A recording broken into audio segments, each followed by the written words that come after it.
Hi everyone, this is the Cannabis Coast to Coast News Special Report. I'm executive producer Jimmy Young, and for the first time, the President, Donald Trump, has mentioned the word cannabis and rescheduling in the same public comments. Joining us now is the political director of NORML, the National Organization for the Reform of Marijuana Laws. His name is Morgan Fox. Morgan, thank you so much for joining us on such short notice today. When you heard about this press conference, what was your reaction? Well, I think that my first reaction was it's about time. Trump has previously expressed support for rescheduling and for legalization, at least in terms of Florida, and has made supportive comments about medical in the past. His comments at the press conference were a little bit tepid and looked like he was kind of trying to play both sides. But at the same time, I think that it is incredibly important that this process is supposedly going to begin moving forward again. Now, I would just like to temper that with, even if Trump decides to call for rescheduling, that the process could still take quite a while. This isn't necessarily going to be an immediate thing, even if the drug warrior Terrence Cole that he appointed to the head of the DEA moves forward with this with all due haste. The process can still be slowed down through litigation.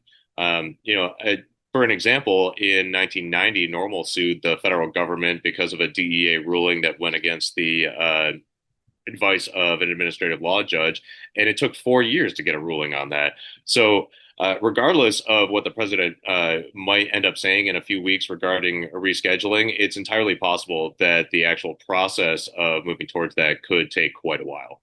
And of course, my follow-up question to that, I'm not surprised to hear that because the government is expert in delaying doing anything. They like to kind of drag things out and make sure everybody's on board. But does this help, even having the president mention it, the stock market went up, people are starting to talk about it again. Can it help the States Act get more attention? Is there a way for this to actually get in play now? Well, it certainly gives the issue at large a lot more attention. And I think that if we are to move to Schedule 3, which obviously is far inferior to moving to full descheduling, Mm-hmm. it's symbolically important because it would represent the federal government recognizing that cannabis does not belong in Schedule 1 and that it is not a substance with a high potential for abuse and with no accepted medical value. That alone would be really important. Politically, it's also very important because it provides cover for other members of the GOP who might be supportive of cannabis policy reform, but are afraid to say so publicly or to vote in that fashion when bills come along. To be able to be a little bit more public and outspoken about that position if the president is in line with some sort of a sensible reform measure. But we're just going to have to wait and see what that decision ends up being.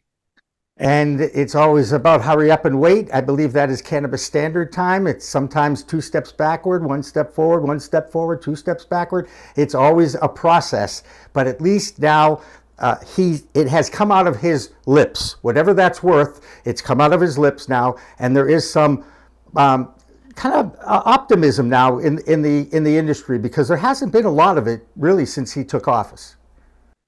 Well, I can't speak to a lot of the optimism in the industry, but I do think that it's important that even a move to Schedule 3 would help. Would certainly help cannabis businesses, and I think in a larger paradigm, and one of the points that we should all be really pointing at is that it would help legitimate cannabis businesses compete with the illicit market, which I think is a major point of interest for the GOP and for the administration as well. Um, you know, it, at the end of the day, though, I think just bringing more visibility to this issue is really important. We'll see how long it lasts, but for right now, I think it's important to strike while the iron's hot, which is why I would like to encourage everybody to go to norml.org/act and send a letter to both the White House and Congress urging them to deschedule cannabis as opposed to move it to Schedule 3, which is really the only way to eliminate the conflict between state and federal law. Absolutely, and I just want you to know I already sent my letter, okay? Because I went to the NORML website and I You make it very easy for those of us who, how am I going to articulate my thoughts on this? And it's really just identify yourself, make it official. And I've already gotten a response from one of my representatives, and that makes me feel good. So thank you, Morgan. And by all means, get back in the trenches and get to work. You have a lot on your plate again, don't you? Definitely. And if anybody gets responses from their lawmakers, please feel free to send them to NORML. You can just send them to normal@norml.org.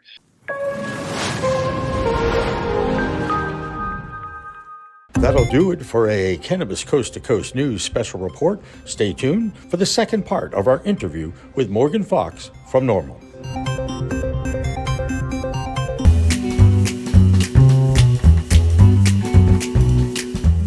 Your cannabis business could be overpaying by hundreds of thousands of dollars in federal income taxes because of one simple assumption that you're making about your accountant. A dispensary owner in Colorado called me frustrated as hell. He'd been working with the same accountant for 3 years. His accountant said, "What's 471C?" Here's what the ignorance of that accountant was costing this business owner: $180,000 every single year for 3 years. 471C has been around since 2017. We're talking about an 8-year-old tax provision that many cannabis CPAs don't fully understand. 471C is one of the most complex and highly debated tax strategies in the cannabis industry. If you want to make sure you're not leaving any money on the table, I'm offering free 471C reviews this month. Link in the description.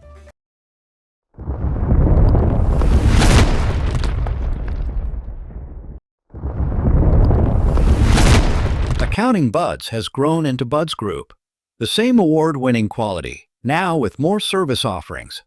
Buds Group, your best buds in the biz.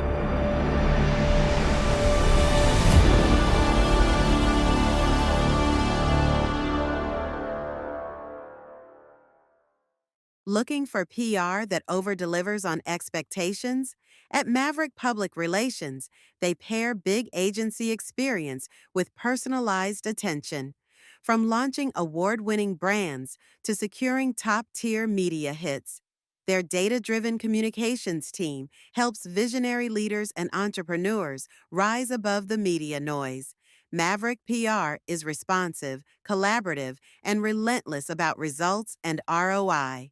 Visit themaverickpr.com and make headlines together. If you want to make history, if you want to be part of history, if you want to say you helped legalize marijuana in America, now is the time to join us.